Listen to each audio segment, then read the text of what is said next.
लगभग काफ़ी समय तक मीटिंग चलने के बाद चली डिपो होल्डरों के बीच, देख रहे हैं इस दौरान जो डिपो होल्डरों की मीटिंग चली वो थी वार्ड नंबर 14, 15, 16 और 17। इन सभी वार्डों के डिपो होल्डरों से बात की गई। उनकी जो भी ज़रूरतें थी या उन्हें किसी तरह की कोई समस्या थी उस विषय में बात की गई और कुछ नियम बताए गए, उनके बारे में जानते हैं। बीपीएल कार्ड्स पर 2 गुना राशन फ्री दिया जाएगा और इसके तहत कुछ गड़बड़ियां हमारी जानकारी में आई जनता के माध्यम से।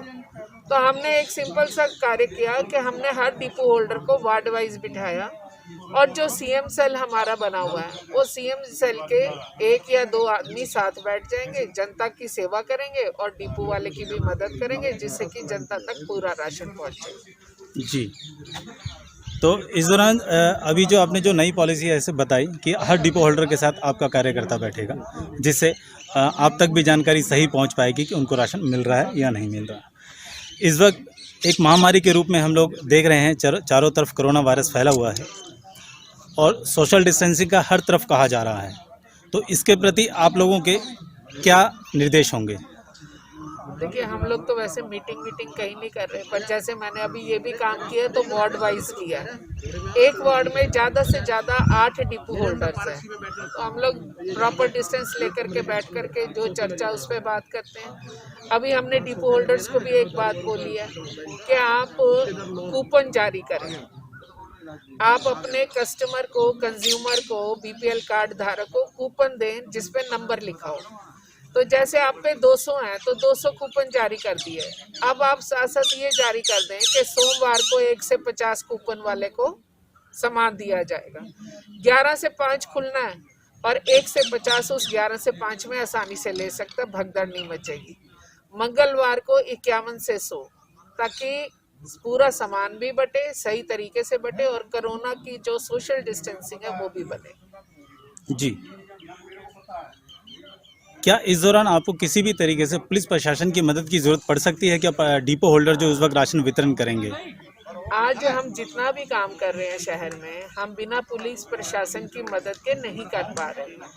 और मैं आपके माध्यम से सभी कोरोना वॉरियर्स, चाहे वो सैनिटाइजिंग करते हैं, चाहे वो हेल्थ सर्विसेज दे रहे हैं, और सबसे इम्पोर्टेंट हमारी पुलिस व्यवस्था, उनका मैं बड़े दिल से धन्यवाद करना चाहती हूँ, क्योंकि उनकी बदौलत हम लोग इस काम को करने में बहुत सक्षम महसूस कर रहे हैं। तो क्या हर डिपो होल्डर पर एक पुलिस प्रशासन का व्यक्ति होगा?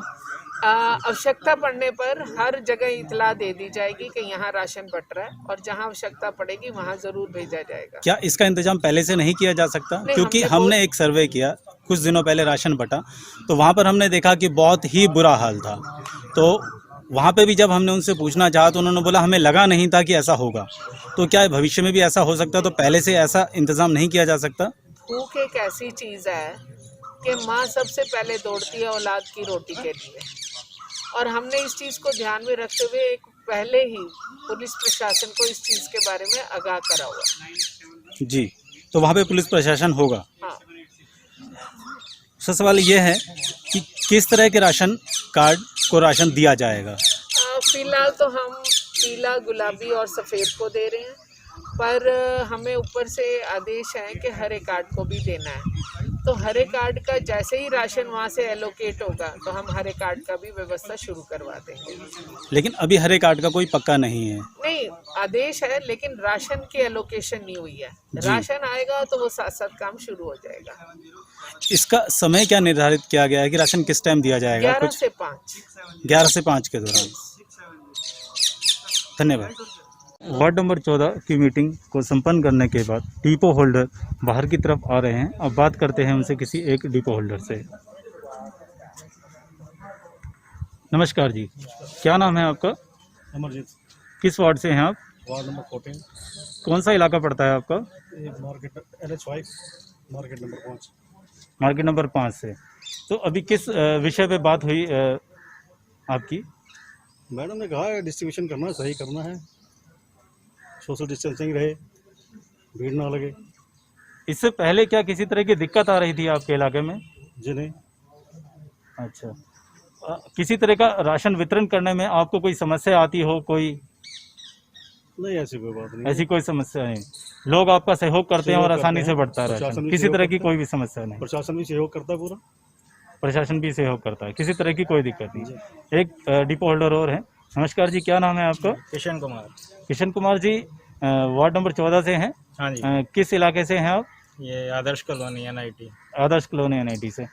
तो क्या माहौल है वहाँ का? और अभी मीटिंग में लगभग एक ही बात हुई कि जैसे हमने बात करी आप सभी से, किसी तरह की कोई दिक्कत आती हो आपको?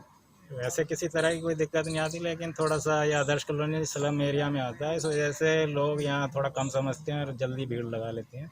तो हमारी सीमत का विधायक जी ने यही कहा कि उन लोगों को समझा के थोड़ा गैप बना के ही आगे से इस बीमारी से भी बचें और अपना राशन वितरण सही से करें। तो गैप बनाने के लिए आप क्या नए कदम उठाएंगे? अब हमारी विधायिका जी ने कहा है कि आगे आप 2 टेबल रखें और उस टेबल की तरफ ग्राहक खड़ा और आप इस तरफ खड़े हैं, उस तरह से डिस्ट्रीब्यूट करें, उनको दुकान के अंदर एंट्री ना दें। क्या आपको लगता है कि आपके इस तरीके से समझाने से लोग मान जाएंगे?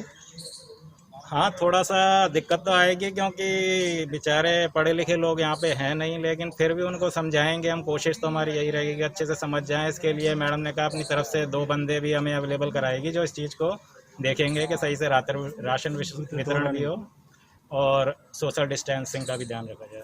तो वह अपने कार्यकर्ता भेजेंगे आपके हाँ पास? जी, हाँ जी। तो ऐसे में क्या आपको किसी पुलिस प्रशासन की मदद की जरूरत नहीं होती? पुलिस प्रशासन की मदद तो नहीं होती क्योंकि इतना लॉ एंड ऑर्डर वाली बात इसमें कोई है नहीं वैसे। लोग मान जाते हैं आसानी से और समझ जाते हैं। जी जी, ठीक है, देखिए समझने में ही फायदा है। जिस तरह की महामारी से हम लोग गुजर रहे हैं, वो और एक ऐसी महामारी जिसका कोई भी इलाज ही नहीं है, तो सावधानी हमें ही रखनी होगी। इसके अलावा हमारे पास कोई दूसरा चारा भी नहीं है। से हमारे बात करते हैं इनसे, इनको अगर किसी तरह की कोई समस्या या समाधान बता सकते हैं। और घर घर जाके पर्ची काटने से ये फायदा होता है कि भीड़ लगती ही नहीं है, मालूम नहीं पड़ता है कि हाँ कल से भीड़ लग रही है। एक एक आदमी गए अपने डिपो से माल लेके आते हैं, पर्ची कटती है, घर घर हम लोग जाकर पर्ची काट रहे हैं। तो बहुत हमें पता चली है कि ठीक से बढ़िया काम कर रहे हो। तो इसके हम लोगों ने थोड़ा सा ये भी कहा कि जैसे कि मान लें कि थोड़ी बहुत कुछ त्रुटियाँ आती है तो उसमें पुलिस वाले भी घूमते रहते हैं, प्रशासक का सहयोग रहता है। प्रशासक भी कह देती है कि हमें दूरी बना के पर्ची काटो। एक आदमी कार्ड लाओ भाई अपना घर से लाए, मशीन में लगाया, अंगूठा लगा के पर्ची दे दिया, जाके माल लाए। इसलिए घर घर पर्ची काटने से ये कोरोना बीमारी के वजह में सबसे बेस्ट है। क्या अंगूठे का इस्तेमाल अभी भी आप कर रहे हैं क्या? अंगूठा के इस्तेमाल खुद हम कर रहे हैं। आपका कार्ड लिया, आपके सामने कल से मशीन में लगाया, अंगूठा हम लगा रहे हैं, पब्लिक नहीं लगा रही है, और उनको पर्ची बना के दे देते हैं। श्रीमान जी, जब आप घर घर जाते हैं तो क्या आपको कभी इस बात का ख्याल नहीं आता कि इस महामारी में कहीं आप भी संक्रमित ना हो जाएं? आता तो है, लेकिन सरकार के आदेश के अनुसार अभी अशिक्षित समाज के लोग स्लम बस्ती में रहते हैं, और अगर हम डिपो पर सबको बुलाते हैं तो ऐसा भीड़ लगा देंगे जिसमें कि हमारा संभालना भारी हो जाएगा। इसके पा करके घर घर पर्ची काटो, जा करके सामान लो, ये बनाया गया इसकी। तो अपने इतनी दूरी पर अपने घर से कार्ड लाओ। इसके लिए आप क्या सावधानी बरतते हैं? इसलिए वो मास्क लगा के रखते हैं जी, हाथ में सैनिटाइजर लगाते हैं, उनका कार्ड लाते हैं। बस कार्ड लेने भर ले है तो कितने को तो जो पढ़े लिखे हैं बोल देता हूँ नंबर बता दो 066 ऑनलाइन के ऊपर ही हम माल वितरण करते हैं। धन्यवाद।